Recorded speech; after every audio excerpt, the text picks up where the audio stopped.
പരിശുദ്ധ പരമദിവ്യകാരുണ്യീശോയ്ക്ക് എന്നേരവും ആരാധനയും സ്തുതിയും പുകഴ്ചയുണ്ടായിരിക്കട്ടെ. ഇന്ന് ജൂൺ മാസം 8-ാം തീയതി തിങ്കളാഴ്ച. തിരുസഭയിൽ ഇന്ന് വിശുദ്ധ മറിയം ത്രേസ്യായുടെ തിരുനാൾ കൊണ്ടാടുന്ന ദിവസം.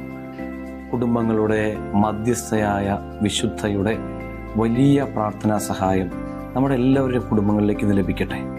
ദിവ്യകാരുണ്യ സന്നിധിയിലേക്ക് ഈ പുതിയ പ്രഭാതം നന്ദി പറഞ്ഞ് പ്രാർത്ഥിക്കുന്നതോടൊപ്പം നമ്മുടെ ഇന്നത്തെ പ്രവർത്തന മേഖലകളെല്ലാം സമർപ്പിക്കാം. നാഥൻ കൂടെ ഉണ്ടാകട്ടെ. മത്തായി സുവിശേഷം 22-ാം അധ്യായം 32-ാം വചനത്തിൻ്റെ ആദ്യ ഭാഗം ധ്യാനിക്കാം. അവൻ്റെ മുൻപിൽ എല്ലാ ജനതകളും ഒരുമിച്ച് കൂട്ടപ്പെടും. വിധികർത്താവിൻ്റെ മുൻപിൽ നിസ്സഹായരായി നിൽക്കേണ്ടി വരുന്ന ഒരവസ്ഥ, അന്ത്യവിധിയുടെ ദിനം. അത് ജീവിതത്തിൽ നിന്നും മാറ്റാൻ പറ്റാത്തൊരു യാഥാർത്ഥ്യമാണ്. അന്ന് ധീരതയോടെ തല ഉയർത്തിപ്പിടിച്ച് നിൽക്കാൻ പറ്റുന്ന വിധത്തിൽ ഇന്ന് ജീവിക്കാൻ തുടങ്ങണമെന്ന് വചനം നമ്മെ ഓർമ്മിപ്പിക്കുകയാണ്. കർത്താവേ, അങ്ങേ നാമത്തെ പ്രതി നന്മകൾ ചെയ്ത് അങ്ങേ തിരുമുമ്പിൽ ശിരസ്സുയർത്തി നിൽക്കാൻ വേണ്ട യോഗ്യത നേടിയെടുക്കാൻ ഞങ്ങൾക്ക് ഓരോരുത്തർക്കും കൃപ തരണമേ എന്ന് പ്രാർത്ഥിക്കുന്നു.